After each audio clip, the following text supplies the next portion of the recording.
આ તરફ અમદાવાદમાં પણ અચાનક વાતાવરણમાં પલટો આવ્યો છે। 15 થી 20 કિલોમીટર પ્રતિ કલાકની ઝડપે અનેક વિસ્તારોમાં પવન ફૂંકાયો છે। ધૂળની ડમરીઓ ઉડતાની સાથે જ રસ્તા પરની જે વિઝિબિલિટી હતી વાતાવરણમાં તે પણ સદંતર ઘટી જવા પામી હતી।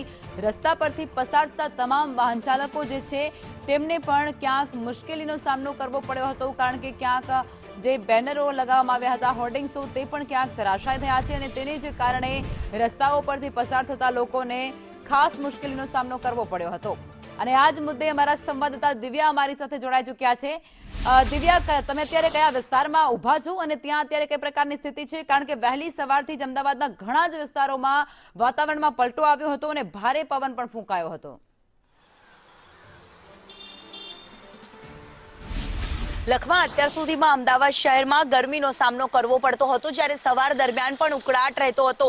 જો કે આજે વહેલી સવારે અંદાજિત 5 વાગ્યાની આસપાસથી અચાનક જ વાતાવરણ પલટો આવ્યો અને શહેરભરમાં 15 થી 20 કિલોમીટર પ્રતિ કલાકની ઝડપે પવન ફૂંકાયા હતા અને પવનના કારણે શહેરમાં પણ વાતાવરણ છે તે અલગ જ જોવા મળ્યું હતું। ધૂળની ડમરીઓ ઉડી હતી, તો સાથે સાથે કેટલાક બેરિકેડ્સ જે બેનરો છે તે પણ રોડ પર ધરાશાયી થઈ ગયા હતા। જ્યારે વસ્ત્રાપુર લેક પાસે અત્યારે અમે ઉભા છે, ત્યાંના દ્રશ્ય આપ જોઈ શકો છો કે કેટલું નુકસાન થયું છે। ટ્રાફિક બૂથ જે બનાવવામાં આવ્યો હતો તે પણ આ પવનના કારણે ટ્રાફિક બૂથ છે તે પણ ધરાશાયી થઈ ચૂકેલું સામે આવ્યું છે। શહેરભરમાં પવનના સાથે સાથે અનેક જગ્યાઓ ઉપર નુકસાન થયા છે। જ્યારે અત્યાર સુધીમાં ઝાડ પડવાની 3 જેટલા શહેરમાં 3 અલગ અલગ વિસ્તારોમાં ઝાડ પડ્યાની ઘટના પણ સામે આવી છે। ફાયરમાં આ બાબતને લઈને જાણ છે તે કરવામાં આવી છે।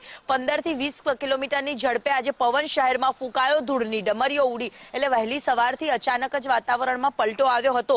જો કે રાજ્યભરમાં આજે અપર એર સાયક્લોનિક સર્ક્યુલેશન અને વેસ્ટર્ન ડિસ્ટર્બન્સની અસરના કારણે વરસાદની આગાહી આપવામાં આવી છે। રાજ્યભરમાં આજે ભારે વરસાદ ગાજવીજ સાથે રહે તેવી સંભાવના વ્યક્ત કરવામાં આવી છે।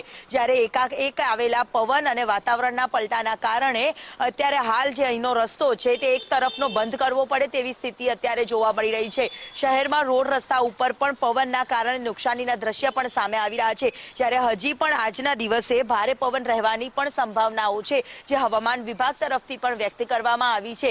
સાથે સાથે કલોલ, ગાંધીનગર જેવા વિસ્તારોમાં પણ વહેલી સવારથી ભારે પવન રહ્યો હતો અને ભારે પવન રહેવાના કારણે જનજીવન પણ તેના ઉપર પ્રભાવિત થયું હતું। જ્યારે ફ્લાઇટ સેવાની પણ જો વાત કરીએ તો એરપોર્ટ ઉપર પણ કેટલીક ફ્લાઇટો છે તે થોડાક કલાકો માટે રદ કરવી પડે તેવી પરિસ્થિતિ હતી, પરંતુ હાલ તમામ ફ્લાઇટ સેવા છે તે પણ રાબેતા મુજબ ચાલુ છે। પરંતુ લેન્ડિંગ કરતી વખતે હાલાકી પડે તેને લઈને ખાસ ધ્યાન રાખવામાં આવ્યું હતું। સાથે જ અહીંયાથી ઉપરથી જ અમદાવાદથી ઉપરથી દિલ્હી સહિતની જે ફ્લાઇટો હતી તે પણ થોડીક લેટ કરવામાં આવી હતી। 2 કલાક જેટલો લેટનો સમય રાખવામાં આવ્યો હતો। એટલે કે શહેરમાં જે અત્યારે હાલ માહોલ મળી રહ્યો છે, ત્યારે ભારે પવનના કારણે અમદાવાદ એરપોર્ટથી લઈને જનજીવન છે તે પણ વહેલી સવારથી પ્રભાવિત થયું હતું અને શહેરના રોડ રસ્તા ઉપર પણ ભારે પવન ફૂંકાવાના કારણે વાહન ચાલકોને પણ હાલાકીનો સામનો કરવાનો વારો આવ્યો હતો। સાથે જ શહેરમાં આજે ભારે પવન સાથે કેટલોક છૂટો છવાયો વરસાદ ગ્રામ્ય વિસ્તારોમાં રહે તેવી સંભાવનાઓ છે। જી લખમા। જી આભાર દિવ્યા, આપ જોડાયા તે બદલ।